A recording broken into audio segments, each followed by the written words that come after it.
Hi hello welcome to my channel.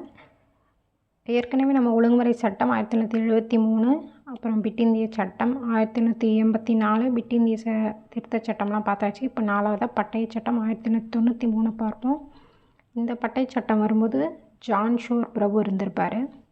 இந்த 1893 பட்டய சட்டத்தில் ஆங்கில கிழக்கிந்தியனோட வணிக நடவடிக்கை மேலும் 20 ஆண்டுகளுக்கு நீடித்தது. இதுக்கப்புறம் வர பட்டய சட்டம்லாம் 20 ஆட் ஆகும்.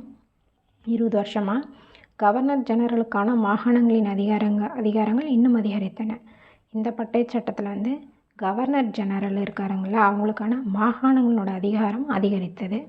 அதுக்கப்புறம் நிறுவன அதிகாரிகள் இந்தியாவை விட்டு வெளியேற அனுமதி பெற வேண்டும் அப்படின்னு சொன்னாங்க. பர்மிஷன் வாங்கிட்டு தான் நிறுவன அதிகாரிகள் இந்தியா விட்டு வெளியேறணும் அப்படின்னு சொல்லப்பட்டாங்க. அப்புறம் இதுதான் ரொம்ப முக்கியமான பாயிண்ட்டு, நீதித்துறையும் நிர்வாகத்துறையும் ரெண்டும் பிரித்தாங்க. எந்த பட்டய சட்டத்திலாம் 1993 தான் நீதித்துறையும் நிர்வாகத்துறையும் தனித்தனியாக பிரித்தாங்க, கட்டளை பிறப்பித்தாங்க. அடுத்து ஊழியர்களின் சம்பளத்தை அதன் சொந்த இந்திய வருவாயிலிருந்து தான் செலுத்த வேண்டும். இது ரொம்ப முக்கியமான பாயிண்ட்டுங்க. இது ஒரு எக்ஸாம்பிள் கூட கேட்டிருப்பாங்க. அதாவது இந்திய கட்டுப்பாட்டு வாரி உறுப்பினர் இருக்காங்க இல்லையா, அந்த கட்டுப்பாட்டு வாரி உறுப்பினர்களுடைய சம்பளம் எப்படி கொடுக்கணுமா, நம்ம இந்திய வருவாயிலிருந்து அவங்களுக்கு கட்டுப்பாட்டு வாரியத்துக்கு சம்பளம் கொடுக்கணும். அது மாதிரி இந்த பட்டய சட்டத்தில் தான் கொண்டு வந்தாங்க. பட்டய சட்டம் 1993. அடுத்து உச்சநீதிமன்றத்தினுடைய அதிகார வரம்பு விரிவுபடுத்தப்பட்டது. இதில் 2 இம்பார்ட்டன்ட் பாயிண்ட் இருக்குது. என்னென்னு பார்த்தீங்கன்னா, நீதித்துறையும் நிர்வாகத்துறையும் பிரிக்க கட்டளை பிறப்பித்தாங்க. அப்புறம் இந்திய கட்டுப்பாட்டு வாரியத்தினோட உறுப்பினருடைய சம்பளத்தை இந்திய வருவாயிலிருந்து செலுத்த வேண்டும் அப்படின்னு கொண்டு வந்தாங்க. அதுக்கப்புறம் ஆங்கில கிழக்கிந்தியனுடைய வணிக உரிமை மேலும் 20 ஆண்டுகளுக்கு நீடித்தது. இதை பார்த்துக்கோங்க. அடுத்து பார்த்திங்கன்னா பட்டய சட்டம் 1813 ஹேஸ்டிங் பிரபு அப்போ தான் பிரபுவாக இருந்திருக்காரு 1813. இந்த 13 சட்டமும் ரொம்ப முக்கியம், பார்த்துக்கோங்க. ஆங்கில கிழக்கிந்திய வணிக குழு உரிமை மேலும் 20 ஆண்டுகளுக்கு நீடித்தது. கிழக்கிந்திய கம்பெனி ஏகபோகம் வர்த்தக முடிவுக்கு கொண்டு வரப்பட்டது. இவங்களோட ஏகபோக வர்த்தகம் முடிவுக்கு கொண்டு வந்தது. ஆனாலும் தேயிலை வணிகமும் சீனாவுடனான வணிகமும் தடை செய்யவில்லை. இந்த பாயிண்ட், நெக்ஸ்ட் ஒரு பாயிண்ட் ரொம்ப முக்கியம். அதாவது ஆண்டிற்கு 1 லட்சம் ரூபாய் இந்திய கல்வி மேம்பாட்டிற்காக ஒதுக்கினாங்க. யார்? இந்த ஆங்கிலேயர்கள் 1 லட்சம் ரூபாவை இந்திய கல்வி மேம்பாட்டிற்காக ஒதுக்கப்பட்ட சட்டம் தான் இந்த பட்டய சட்டம் 1813. அதுக்கப்புறம் கிறிஸ்துவ அமைப்புகள் மதத்தை பரப்ப அனுமதி கொடுக்கப்பட்டது. இந்த வருவாயை செலவிட விதிமுறை வகுக்கப்பட்டது. இராணுவ செலவிற்கு உச்சவரமும் நிர்ணயிக்கப்பட்டது இந்த பட்டய சட்டத்தில் தான். இன்னொரு முறை பாருங்கள். இந்த பட்டய சட்டம் ஆங்கில கிழக்கிந்திய வணிக குழுவினுடைய வணிக உரிமை மேலும் 20 ஆண்டுகளுக்கு நீடித்தது. இதனுடைய வர்த்தகம் முடிவுக்கு கொண்டு வரப்பட்டது. ஆனாலும் தேயிலையுடனான வணிகமும் சீனாவுடனான வணிகமும் தடை செய்யப்படவில்லை. ஆண்டிற்கு கல்விக்காக 1 லட்சம் ரூபாய் ஒதுக்கப்பட்டது. யாருடைய இந்திய கல்வி மேம்பாட்டிற்காக 1 லட்சம் ரூபாய் ஒதுக்கப்பட்டது. கிறிஸ்துவ அமைப்புகள் மதத்தை பரப்ப பர்மிஷன் கொடுத்தாங்க. இந்திய வருவாயை செலவிட உச்சவரம்பு, அதாவது விதிமுறை நியமிக்கப்பட்டது. இந்திய வருவாயிற்கு, அதாவது இராணுவ செலவிற்கு உச்சவரமும் நிர்ணயிக்கப்பட்டது இந்த பட்டய சட்டம் 1813. அடுத்து பார்க்கலாம். அடுத்து பார்த்திங்கன்னா பட்டய சட்டம் 1833. இப்போ வில்லியம் பெண்டிங் பிரபு வந்திருப்பார். எப்போது? 1833. மேலும் 20 ஆண்டுகள் ஆங்கில கிழக்கிந்திய வணிகம் நீடித்தது. இந்த பட்டய சட்டத்தில் என்ன ரொம்ப ரொம்ப முக்கியமானதுன்னா, வங்காள கவர்னர் ஜெனரல் இனி இந்தியாவினுடைய கவர்னர் ஜெனரல் என்று அழைக்கப்படுவார் அப்படின்னு சொன்னாங்க.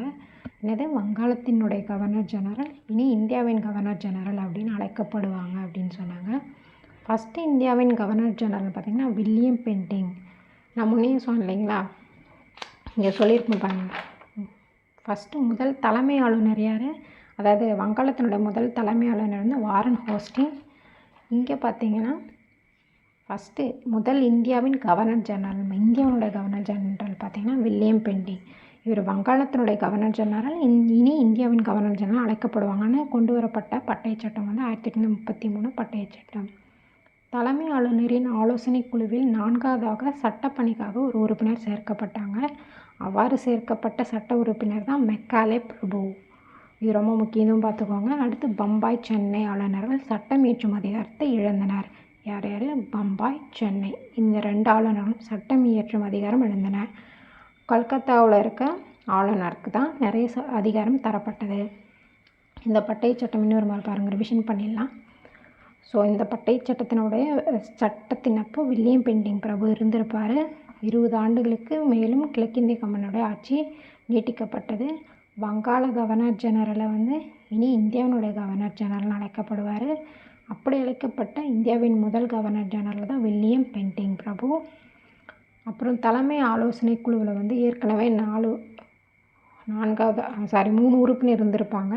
அதாவது பிட் இந்திய சட்டத்தில் 3 பேரை குறைச்சிருப்பாங்க இல்லையா, அந்த உறுப்பினரில் 4வதாக ஒருத்தரை சேர்க்குறாங்க. அவர் சட்டப்பணி உறுப்பினராக இருப்பார். சட்டப்பணிக்காக தேர்ந்தெடுக்கப்பட்ட உறுப்பினர். அவ்வாறு தேர்ந்தெடுக்கப்பட்ட முதல் சட்ட உறுப்பினர் தான் இந்த மெக்காலே பிரபு. பம்பாய் சென்னையோட ஆளுநர் சட்ட அதிகாரமும் குறைக்கப்பட்டது இந்த 1833 பட்டய சட்டம். அடுத்து பார்த்திங்கன்னா பட்டய சட்டம் 1853. இந்த 1853 ஒரு நிமிஷம், இந்த 1853 பட்டய சட்டத்தப்போ டல்ஹவுசி பிரபு தான் இருந்திருப்பார். இது கடைசி பட்டய சட்டம். இதுக்கப்புறம் இங்கிலாந்து அரசினுடைய ஆட்சி ஏற்பட்டுரும். இது கடைசி பட்டய சட்டம். ஆங்கில கிழக்கிந்திய கம்பெனியின் சலுகை வழங்கும் அதிகாரம் நீக்கப்பட்டது. அதிகாரத்தை பிரிட்டிஷ் மன்னருக்கு மாற்றுவதற்கான வழி. வங்காள சட்டமன்றம் இந்திய சட்டமன்றமாக மாற்றம் பெற்று திகழ்ந்தது. வங்காள சட்டமன்றம் தான் இந்திய சட்டமன்றமாக மாற்றம் பெற்று திகழ்ந்தது. அதுக்கப்புறம் இதனுடைய சிறப்புகள் பார்த்திங்கன்னா, பாராளுமன்ற முறையை நிறுவியது. தலைமை ஆளுநர் குழு நிர்வாக செயல் சட்டசபை செயல்னு 2ஆக பிரிச்சுட்டாங்க. இதை தலைமை ஆளுநர் குழுவை. அதுக்கப்புறம் 1854 மெக்காலே பிரபுவினோட பரிந்துரையின்படி ஐசிஎஸ் தேர்வில் இந்தியர்களுக்கு அனுமதி வழங்கப்பட்டது. இந்த பட்டை சட்டத்துக்கு அடுத்த வருஷம் 1854 தான் மெக்காலேனுடைய பரிந்துரையின்படி தான் ஐசிஎஸ் தேர்வில் இந்தியர்களுக்கு பர்மிஷன் கொடுத்தாங்க. ஆளுநர் குழுவில் மேலும் 6 புதிய உறுப்பினர்கள், அதாவது 4 உறுப்பினர்கள் சென்னை, பம்பாய், வங்காளம், ஆக்ரா மாகாணத்திலிருந்தும் தேர்ந்தெடுக்கப்பட்டாங்க. வங்காள நிர்வாகத்தினை மேம்படுத்த தனி ஆளுநர் போடப்பட்டதும் இந்த 1853 பட்டய சட்டத்தில் தான். ஸோ இன்னொரு முறை ரிவிஷன் பாருங்கள். 1853 பட்டய சட்டம் என்ன சொல்லுது? இதுதான் கடைசி பட்டய சட்டம்.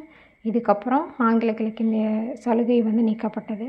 இது பிரிட்டிஷ் மன்னருக்கு அதிகாரத்தை மாற்றுவதற்கான வழிவகுத்து பட்டய சட்டம். இந்த வங்காள சட்டமன்றம் இந்திய சட்டமன்றமாக மாற்றம் பெற்றது. பாராளுமன்ற முறையை நிறுவிய பட்டய சட்டம் 1853 பட்டய சட்டம். தலைமை ஆளுநர் குழுவில் இருந்த உறுப்பினர்கள் நிர்வாக செயல் சட்டசபை செயல்னு 2ஆக பிரிச்சுட்டாங்க. மெக்காலே பிரபு பரிந்துரைப்படி 1854 ஐசிஎஸ் தேர்வில் இந்தியர்களுக்கு அனுமதி வழங்கப்பட்டது. ஆளுநர் குழுவில் இருந்த உறுப்பினர்கள் போக மேலும் 6 புதிய உறுப்பினர்கள் சேர்க்கப்பட்டன. அந்த 6 உறுப்பினர்களில் 4 உறுப்பினர்கள் சென்னை, பம்பாய், வங்காளம், ஆக்ரா மாகாணத்தை சார்ந்தவர்கள். வங்காள நிர்வாகத்தினை மேம்படுத்த தனி ஆளுநர் நியமிக்கப்பட்டாங்க. ஸோ இப்போ நம்ம இந்த பட்டய சட்டம் 7 பட்டய சட்டம் இருக்கும்னு நினைக்கிறேன். எல்லாம் முடிச்சிட்டோம். இப்போ நான் முன்னாடி வீடியோ போட்டிருக்கேன் பாருங்கள். அடுத்து பார்த்திங்கன்னா இங்கிலாந்து அரசினுடைய ஆட்சியை பார்க்கலாம். அடுத்த வீடியோவில் பார்க்கலாம். தேங்க்யூ.